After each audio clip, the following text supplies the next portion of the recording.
when a child is born, there are physical things even from the womb that is expected of the child to possess.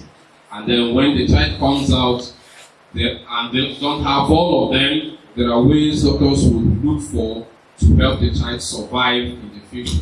Nígbà tí wọ́n wà nínú oyún, ó ní kọ̀tà ń rò bílẹ̀ kó ní àtàwá bí tán ó ní àwọn kan tí kò ní.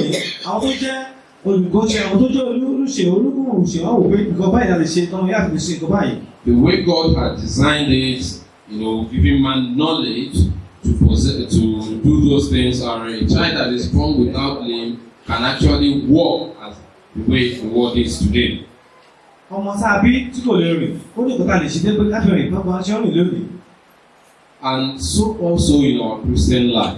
Gẹ́gẹ́ bí ní Kìrìsìtẹ́nì ayé kìí when we are born into the spiritual realm, there are certain things that are expected of us, and as we grow, there are also things that we are on the lookout for, so that we can wait this world, we can survive this world as we grow older. Gẹ́gẹ́ bí Kìrìsìtẹ́nì ìgbọ́ta gbígbà sínú ìgbàgbọ́ yìí, ó ní àwọn ọ̀tẹ́ láti máa rìn nínú ti Kristi. In an example that Jesus gave to his disciples, in John chapter 13, during the time he washed their feet, exemplifying what is called the servant leadership. Àpẹẹrẹ tí Jésù fi lẹ̀ fáwọn Kìrìsìtẹ́nì nígbà tó gbọ́ ẹsẹ̀ àwọn ọmọ yín rẹ̀. In verse 17, one of the things he told them after he had, that chapter started with what was going to happen, Judas who was going to betray Jesus, and Jesus, having known that before time, now decided to play a role of the servant. Jésù tó mọ̀ pé ọmọ kan lẹ́nu ọmọ Kristi òun yóò pọ̀ sílẹ̀, ó sì tún wọn láti pé ó fọ ẹsẹ̀ wọn láti fi hàn pé ẹbí àgbàlagbà bí etí ò darí o láti máa jẹ́ bí ọmọṣẹ́. Initially some of them resisted. You cannot wash my feet. In fact, if you would have to, then you have to give me a bath as well. The way John represented it was more sober than just a physical account. Jesus said, knowing that, the scripture said, knowing that not all of them are clean, then he decided to wash them. So it doesn't matter whether Peter was righteous, John was, upright, and Judas wasn't. He decided to wash them all alike. And then he said, I am doing this to show you that you who are Lord will not be like the Gentiles, but servants to your people. The Gentiles lord it over.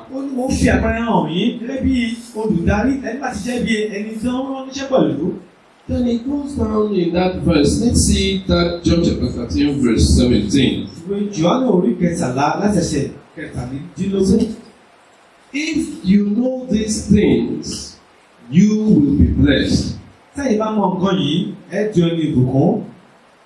John chapter 17, Jesus told them that you know how the world is. I am preparing you, knowing that not all of you are clean, because he knows that Judas Iscariot will eventually betray him, but they do not know. So knowing that not all of you are clean, I am preparing you for the future.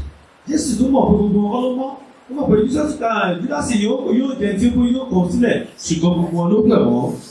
that, please. John 13, 17. John 13, verse 17. If you know these things, blessed are you if you do them. Okay. If you know these things, blessed are you if you do them. Remember that our topic is if these things be in you. As we go down, we will look at the things that is expected to be in us. But in Jesus' own words, he said, blessed are you if you know these things and do them. So it is not enough to know and not to do. It is much more important to know and to do. So in the way Amplified version of the Bible put it, it said, if you know these things Blessed and happy and to be envied are you if you practice them, if you act accordingly and really do them. So it is so simplified in this place that it's expected of us to know what we should have and to keep working to have them. If we personally x-ray our lives in diverse ways from the time we became Christians, you will see that there were certain things that were in us when we started. As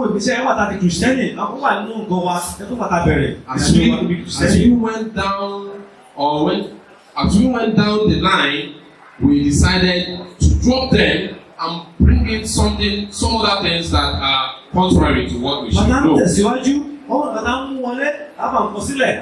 James said, "He that knows to do good and does not do it, it is a sin to him." So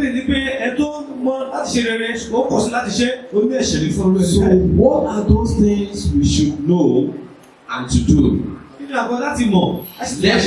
Let us make every effort to know and to do them. In taking a look at the parable of the sheep and goats, you know, the judgment. Jesus also made a similar statement when he compared the sheep and the goats, and then he said, "When you do these things to the least of my brethren, you have done it to me." Why people might be struggling to, do things for themselves so that they will be that they are doing it for God, Jesus said it is expected that you cater one for another, and by doing that, you are doing it to me. In fact, it is a replication of what he told his disciples when he washed their feet. You, as the masters, had to be like the servants. In that John, he said, a servant cannot be more than his master. So it means that the servant simply struggles to meet up to the standard of the master. Even if you take it so physical, you will see that in Igbo culture, the way they grew entrepreneurs are that a man who has a business trains someone to replicate his business. And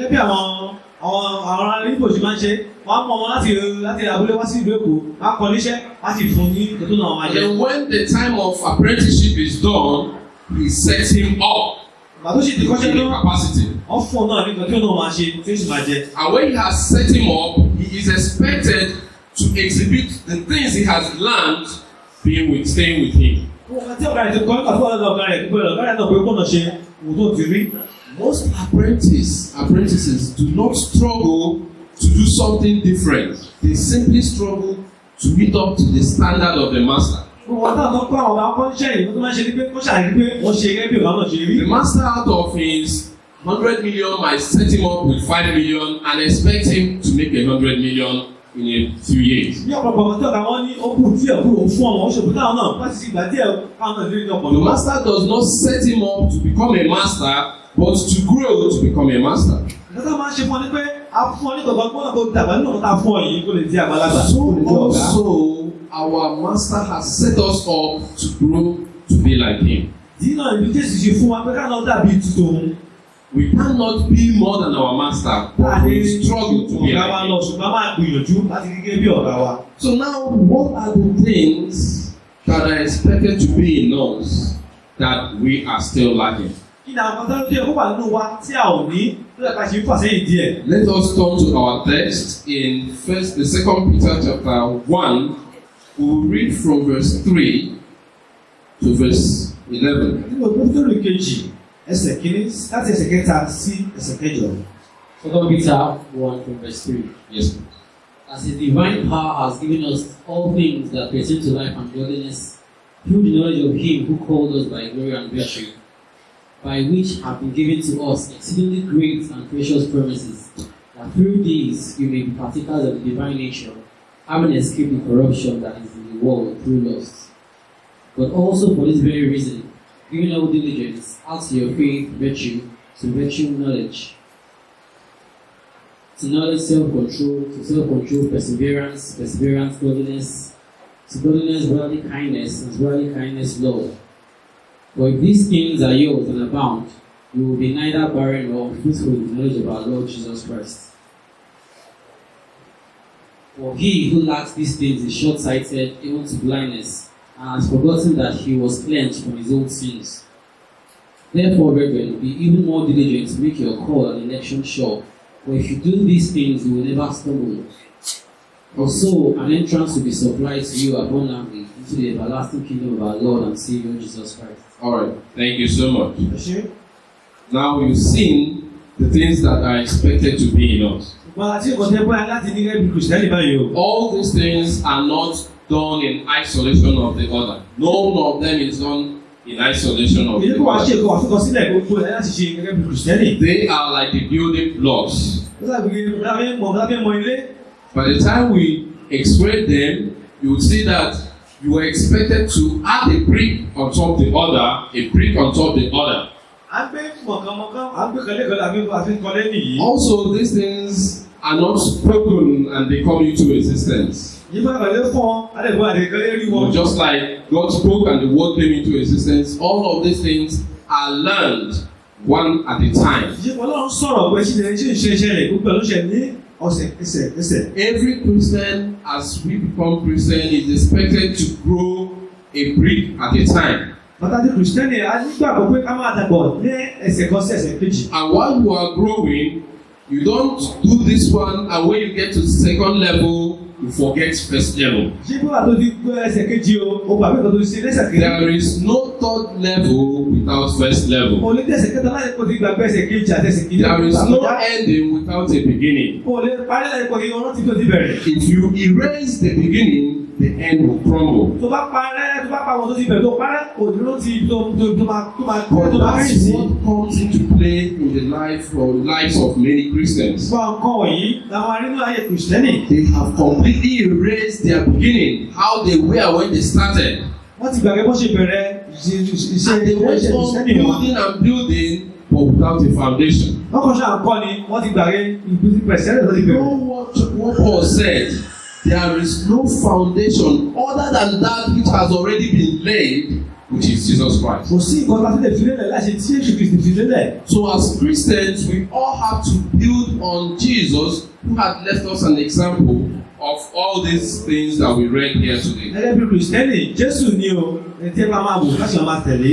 So what we find here is that God had designed it that we would eventually come to be like Him.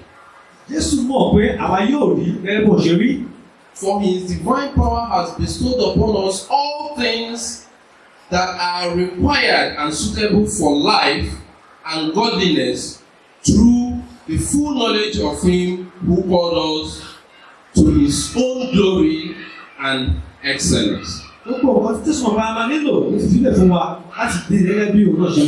know, sometimes we may battle with the word excellence. Battle with the word virtue. What does it mean? Here said it means excellence. It means resolution. It means Christian energy. So every Christian is a Christian because we have faith. So that's why Peter in this passage said, to your faith add excellence. So you cannot succeed as a Christian if you are not excellent, if you are not resolute. If you do not have Christian energy, you cannot survive as a Christian. So verse 3 told us that the divine power of God has bestowed upon us all the things that are required for life and living a godly life. For living a physical life and living a godly life. Gbogbo ọmọ tá a nílò láti jẹ́ láti fi ìwà bíi ti Ọlọ́run fi fún wa. And this is done through the calling we receive through our Lord Jesus Christ. Torí pé a pè wá nípa ti Jésù Kristi. In verse 4 he said, by means of these he has bestowed on us his precious and exceeding great promises, so that through them you may escape from the moral decay or corruption that is in the world because of covetousness or lust or greed. Ó ti fún wa ní ìlérí láti má di ẹni tí ó pàdánù àbí ẹni tí ó fi ìgbòkúfẹ̀ táyé yìí láti mú wa kúrò níwájú rẹ̀. And become partakers of the divine nature. Káàdùn lè jẹ́ ẹni nípìn nínú ti àṣeyọrí Jésù Kristi. What this place is saying is that a Christian who is born, a person who is born into the way of Christ, is mortal first. So there might be some decay that is expected of such a person. Ẹ̀ta bí sínú Kristi, ó ti ní àwọn kan tó jẹ́ kùdẹ̀kùdẹ̀ nínú rẹ̀, kò ṣe ẹni tó ti mọ́ àbí tó ti pé tán. And that's why the scripture says we die to sin when we give ourselves to the water baptism. A kú nínú ẹ̀ṣẹ̀. And we come out of the water to be a new living, a new being. Àtàṣe mú wa kúrò á di ẹ̀dá tuntun. So here now, we are struggling with the decadence, the decay that is in the world. Oríṣiríṣi ìpàdé kojú ìdásí tó wà nínú ayé. And then it says in this verse 4 that this corruption is as a result of lust. Lust was defined in so many ways. They said lust means covetousness, inordinate acquisition of things, maybe things that that are not rightfully yours, you want to acquire. And lust is also defined as greed. So his divine nature has given us everything to run away from lust, so that it will not entangle us in this world and we continue to be earthly instead of heavenly. And then having known this, in verse 5 he now says, for this reason. What reason is he talking about? For the reason that we are meant to become partakers in the divine nature, we are to build our faith with the things that are listed. So I simply listed those things, and the scripture, if you look at those passages, it said, for this reason, adding your diligence, employ every effort to exercise your faith to develop virtue. So now we have already said that virtue means excellence. So it's saying exercise your faith so that you will develop excellence. I know some parents who, when they see their child get their child report card, they will look for excellence. And then when you don't see it in many places, you ask, why did you do this? Why did you get to this level?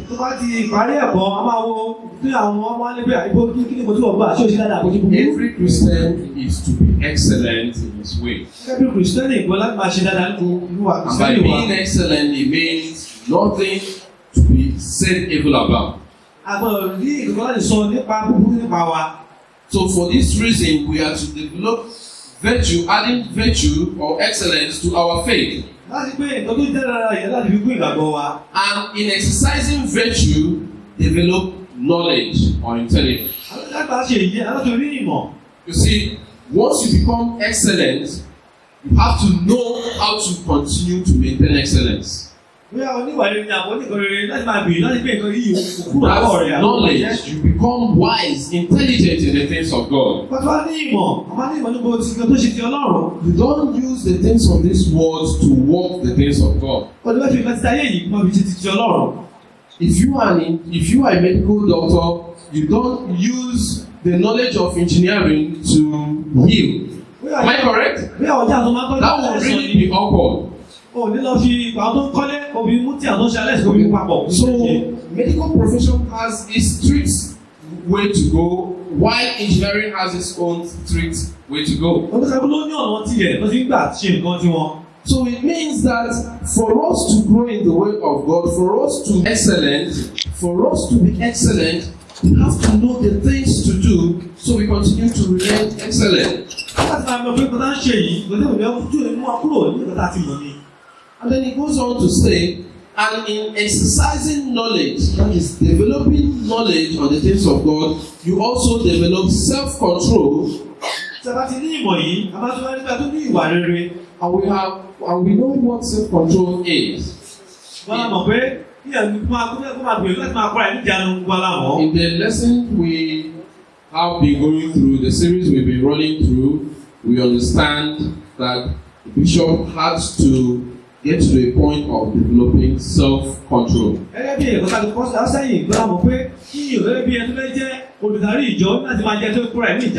And for such a person to be appointed a bishop, he's a person that had developed self-control, being a Christian. Every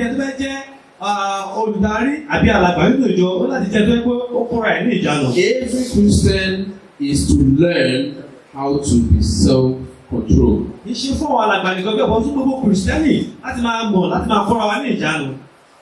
And then in developing self-control, we also develop steadfastness. What does steadfastness mean? To be steady, like holding something and you have your hand steady. Like cameramen are expected to develop steadfastness, patience, endurance. Okay? So that when they record, that's why you have this tripod. When you record, your hand won't keep shaking, and that would make your recording not look nice. Every Christian is to be steady in whatever they do.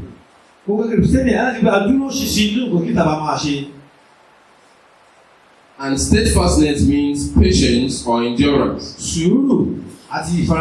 So you would have seen that upon our faith, we would have polished it by becoming excellent, and then learn how to be excellent by knowing the things of God. That's knowledge, applied knowledge. And then we'll become self-controlled so that having known what to do, we won't be tempted to do something else. That's self-control. And being self-controlled, we will be patient even when things are not working for us the way we have planned it. And then in our endurance or steadfastness, we are to develop godliness or piety. And you remember when we started this passage in verse 3, it said, the divine nature who aspired that we would be like him has given us everything that has to do with life and godliness. So there's nothing we will do without learning to live like God. We don't learn to live like God when we die. There won't be time to learn to live like God when we get to heaven. Not even at the time of resurrection will we be changed to learn to live like God. We only learn to live like God while we are here on earth. That's why we are separate people, different from the world. Otherwise we will be the same with the world. And then going down, it says in verse 7, and in exercising godliness, develop brotherly affection. And in developing brotherly affection, develop Christian love. And then it sums it up. All of these are known. Then it sums it up by saying, if these things be in you and abound, you are not expected to have it in a little quantity.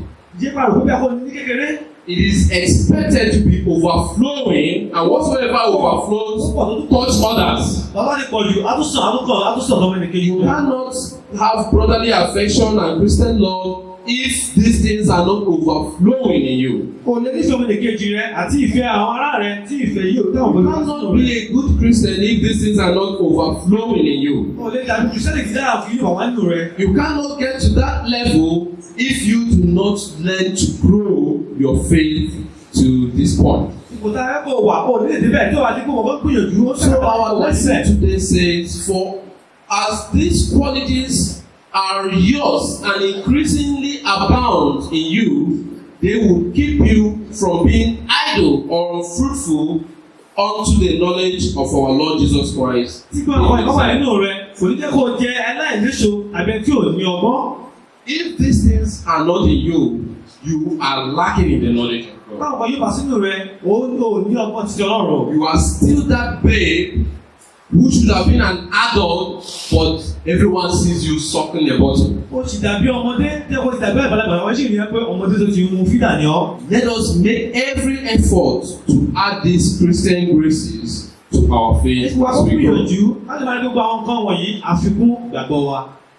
If we do not, what verses 9 and 10 say, Ẹni kan tí ẹsẹ̀ kẹsàn-án àti ẹsẹ̀ for whosoever lack these qualities is blind, spiritually short-sighted, seeing only what is near to him, and has become oblivious of that he was cleansed from the old sins. Táwọn bá ti ní àwọn kan wọ̀nyí náà ló dà tàbí afọ́jú àṣìṣe tí ò rí náà. Anyone who lacked this have forgotten that he was cleansed from these things. Táwọn táwọn kan wọ̀nyí o, a máa gbàgbé pé a ti mú wa kúrò láwọn ní ìdọ̀tí àti fọ̀ wá mọ́ àti di ara rẹ̀ mọ́. Remember that Paul said, such were some of you, but now you are washed, you are sanctified, you are justified through the blood of our Ó ní Lord. ní ìgbà kan rí àwa ti dẹ́ ní ìdọ̀tí ṣùgbọ́n nígbà yìí o, a ti wẹ̀ wá mọ́ àti ti sọ wá di Kristi. If we understand what short-sightedness means, Táwa mọ kí ọ̀ fọ́jú àbẹ tí ò rí ọ̀ dáadáa, táwa mọ ìtumọ̀ rẹ̀. it means that we would have difficulty crossing the road. Tọ́lá ojú bọ̀ dáadáa ni, àti kọjá níbi ẹsẹ̀ aráfà àbí láti kọjá ní ojú It tí a lè means that kọjá bẹ̀. someone had to lead us by hand Àwọn ti kọ̀ everything we have to. lọ́wọ́ láti mú wa ṣe kọjá láti ṣe nǹkan kan ni. Or it means that we would have to walk our way in this life blind, not seeing the front until we get to that point. Èyí túmọ̀ rẹ̀ pé ní wáyé tá máa wà yìí o, àwọn ọmọ kẹ̀kúsí ayé láì pé àárín náà, àwọn láti ṣe nǹkan A kan. risky life indeed. Ìgbésí ayé bí a ti máa gbé ayé jẹ́ pé ó wà lómi omi. May God grant us the enablement to grow our faith with these Christian graces that we have seen today. Ọlọ́run kó fún wa ní àǹfààní láti máa rìn nínú ìgbàgbọ́ tàbí fún wa yìí títí Kristi yóò fi dé. May He give us the ability to understand that we have been cleansed of our old sins and should live a new life. Ó fún wa ní ìmọ̀ láti máa rántí pé àwa ti rò wá mú àṣìbí fún wa kúrò nínú títí ayé. May He guide us as we do all of this to the coming of our Lord Jesus Christ. In Jesus' name we pray. Àgbàdúrà pé kó máa ṣọ́ wa, kó sì máa dábò rẹ̀ bò wá kí yóò fi dé lórúkọ Jésù. Àmín.